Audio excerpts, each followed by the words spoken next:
साथियों, आज हम लोग इंग्लिश ग्रामर में उस अध्याय को पढ़ेंगे जिस अध्याय के बारे में यह कहा जाता है कि अंग्रेजी को जानने के लिए इस अध्याय इस लेसन को समझना बहुत जरूरी है। तो और कुछ भी नहीं, सिर्फ हम इतना कहना चाहेंगे कि आप बस 15 से 20 मिनट आप इस क्लास में ध्यान दीजिए। और आज टेंस को हम बहुत सरल तरीके से, बहुत ही बिल्कुल प्रचलित तरीके से आपको बताएंगे और आज बिल्कुल निश्चिंत आप हो जाएं कि टेंस आप सीख ही जाएंगे। सबसे पहले हम लोग जाने कि टेंस आखिर है क्या, इसकी परिभाषा क्या है। Definition: to study the different forms of verbs according to time is called tense. अर्थात समय के अनुसार क्रिया के विभिन्न रूपों का अध्ययन टेंस कहलाता है। हम यहाँ दो चीज देखते हैं, एक तो समय और दूसरी क्रिया। समय और क्रिया का संयोजन है टेंस। क्रियाएं होती हैं, हम गौर करते हैं तो देखते हैं कि प्रतिदिन कुछ न कुछ काम लोग करते रहते हैं। उन कामों को हम कैटेगरी में बांटने की कोशिश करेंगे समय के अनुसार। हम देखते हैं कि समय जो होता है वो किस प्रकार का होता है। जैसे मान लीजिए कि वह पढ़ता है, वह लिखता है, वह लिख रहा है, वह जा रहा है, वह खा रहा है, वह दौड़ रहा है, वह हंस लिया है। एक और भी होता है, जैसे वह पढ़ता था, वह लिखता था, वह जाता था, वह खेल चुका था, वह दौड़ चुका था। एक और होता है, वह पढ़ेगा, वह लिखेगा, वह दौड़ेगा, वह गाएगा। इस तरह से हम देखते हैं कि क्रियाएं जो होती हैं वो समय के प्रणाली के मुताबिक 3 प्रकार की होती है। पहले जो उसका फैकल्टी है, उस फैकल्टी को कहेंगे कि वह समय जो अभी वर्तमान में गुजर रहा है, वर्तमान में जो समय बीत रहा है, वो समय। जैसे वह पढ़ता है, वह दौड़ रहा है, वह लिख रहा है, वह हंस रहा है। एक ऐसा दौर, एक इस तरह की क्रियाएं होती हैं, जैसे वो लिख रहा था, वह जा रहा था, वह गा रहा था, वो जाता था, वो पढ़ता था, वो लिखता था। और एक ऐसा, मैं इसका मतलब हुआ कि वो समय बीत गया है, बीत चुका है, बीत चुके समय में वो काम हुआ है। एक क्रियाएं इस तरह से भी होती हैं, वह गाएगा, वह हंसेगा, वह दौड़ेगा। इसका मतलब आने वाले समय में वो क्रिया होगी। तो इसका मतलब है फ्रेंड्स कि टेंस जो होते हैं वो 3 प्रकार के होते हैं। एक वह जो बीत रहा है, जिसको हम प्रेजेंट कहते हैं, बोलते हैं यह काम अभी हो, प्रेजेंट में हो। इसका मतलब है कि अभी का मतलब है कि जो समय चल रहा है उस दौर में वो काम हो, तो उसका जो नाम देते हैं उसको प्रेजेंट टेंस कहते हैं। एक ऐसा समय जो बीत गया है, जो पास्ट हो गया है, पास्ट है, जिसको भूत हिंदी में कहते हैं, जो 2 दिन, 4 दिन, 5 दिन, 10 दिन, 2 वर्ष, 10 वर्ष, 20 वर्ष पहले हो चुके हैं, तो भूतकाल, जिसको पास्ट टेंस कहते हैं। वो एक काम ऐसा होता है जो आने वाले समय में होता है, जो समय आने वाला है, जिसको हम कहते हैं कि भविष्य, भविष्य की पीढ़ी, फ्यूचर। तो आने वाले समय में जो काम होता है उसको फ्यूचर टेंस में कहते हैं। तो आज अभी हम लोगों ने सीखा कि टेंस 3 प्रकार के होते हैं, एक प्रेजेंट टेंस, दूसरा पास्ट टेंस, तीसरा फ्यूचर टेंस। अब हम देखते हैं कि काम जो होते हैं वो वर्तमान काल में ही जो काम हो रहे हैं उसके भी अलग अलग नेचर है। एक नेचर है जैसे वह खेलता है, वह पढ़ता है, वह लिखता है, मैं जाता हूं, मोहन आता है, हम लोग दौड़ते हैं। इस नेचर का जो काम होता है वो दिखाता है कि वो साधारण रूप से काम हो रहा है। कब काम शुरू हुआ, कब खत्म होगा, इसका कोई अता पता नहीं। वो काम की प्रवृत्ति के बारे में बता रहा है, किसी व्यक्ति के आदत के बारे में बता रहा है, उसके हुनर के बारे में बता रहा है। तो इस तरह की जो कैटेगरी होती है उसको हम लोग सामान्य वर्तमान काल कहेंगे, सिंपल प्रेजेंट टेंस कहेंगे। इसी का दूसरा नाम प्रेजेंट इंडेफिनिट भी। इंडेफिनिट इसलिए कि इसका कोई निश्चित नहीं, अनिश्चित, कि ये काम कब शुरू हुआ कब खत्म होगा, एक तरह से इंडेफिनिट। तो इसका जो कैटेगरी है सिंपल और इंडेफिनिट प्रेजेंट में। दूसरा कैटेगरी है जिसमें वह जा रहा है, वह हंस रहा है, मैं खेल रहा हूं, हम लोग आ रहे हैं, सीता दौड़ रही है। इस तरह का जो काम होता है वो कंटिन्यू, जारी, सतत जारी। वर्तमान काल में कुछ देर पहले शुरू हुई और अभी जारी। तो इस तरह का जो कैटेगरी है उसको कंटिन्यूअस कहते हैं, प्रेजेंट कंटिन्यूअस। और इसी का दूसरा नाम प्रेजेंट प्रोग्रेसिव टेंस भी है। प्रोग्रेसिव इसलिए कि ये विकासशील है, मतलब है कि वर्तमान काल में ये चल रहा है। और इसी का तीसरा नाम है इम्परफेक्ट, मतलब है कि वर्तमान दौर में ये पूरा नहीं हुआ है, पूरा नहीं हुआ है, इम्परफेक्ट है। तो इसके तीन नाम हो गए, प्रेजेंट कंटिन्यूअस और प्रेजेंट प्रोग्रेसिव और प्रेजेंट इम्परफेक्ट टेंस। और तीसरा है परफेक्ट। हर कोई चाहता है कि मैं परफेक्ट हूं, मुझ में कोई किसी चीज की कमी नहीं, मैं मिस्टर परफेक्शनिस्ट बनना चाहता हूं। मतलब है कि जिसमें कोई कमी नहीं हो, पूरा हो गया है, पूर्ण है।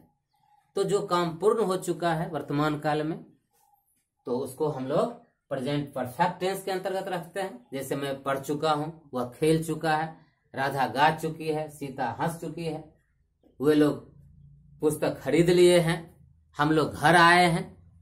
और चौथा जो इसकी कैटेगरी है वह है प्रेजेंट परफेक्ट कंटिन्यूअस।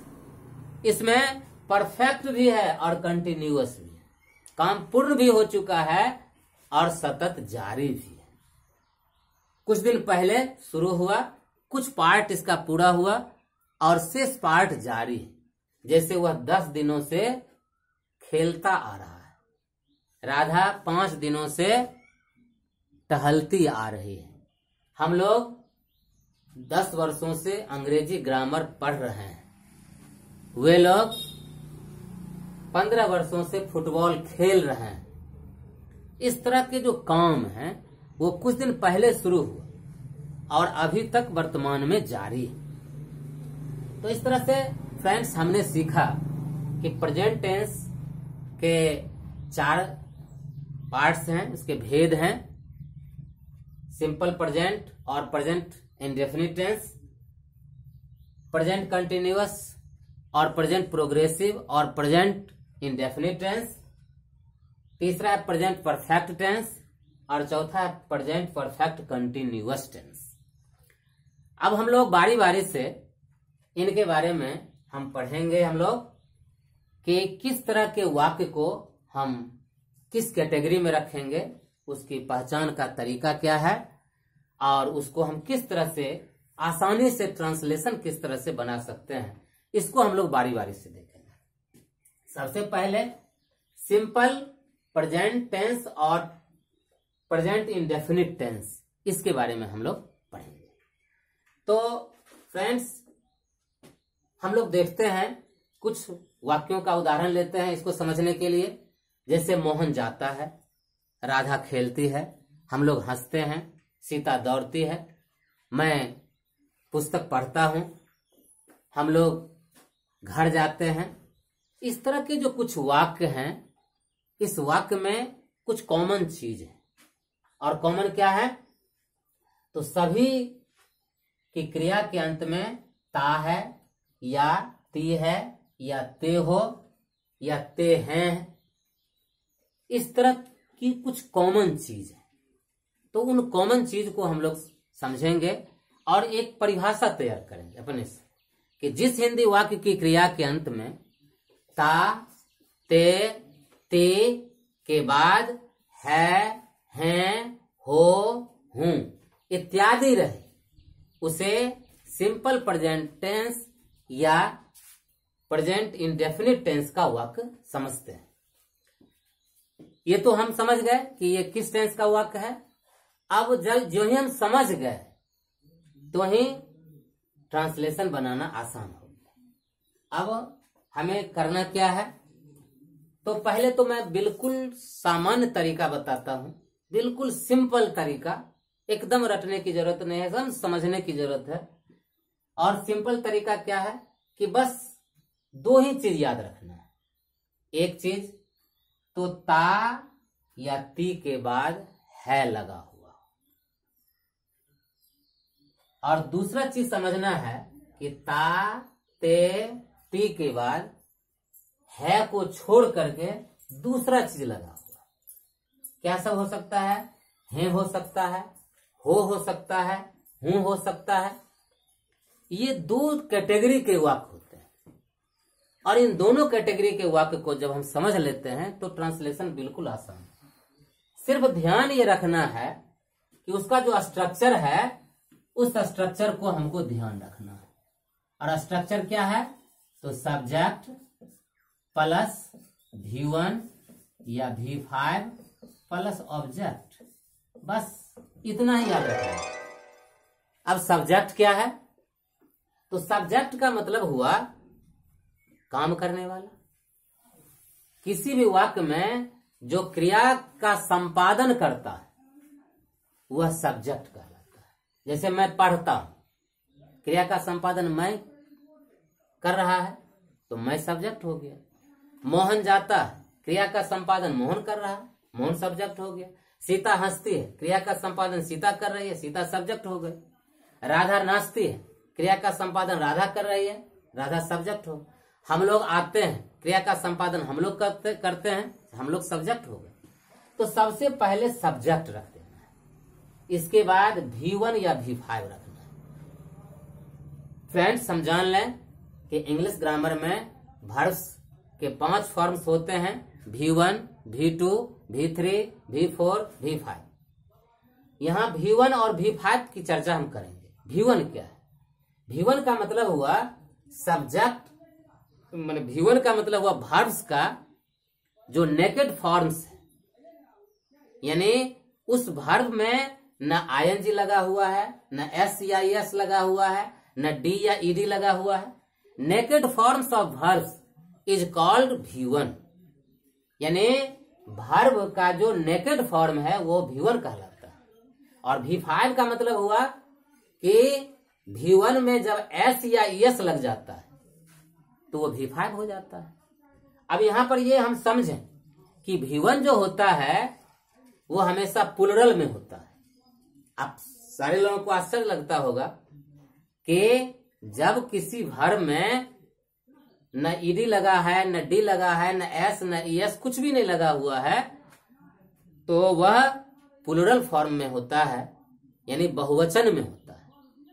और V5 का मतलब जिसमें s या es लग गया, और वो दोस्तों जान लें कि वो हमेशा सिंगुलर फॉर्म में होता है। तो यहां हम ये अब समझ लिए कि V1 का मतलब वह प्लुरल फॉर्म में है और V5 का मतलब वह सिंगुलर फॉर्म में। अब एक चीज और भी जान लें कि सिंगुलर सब्जेक्ट के साथ सिंगुलर वर्ब लगता है।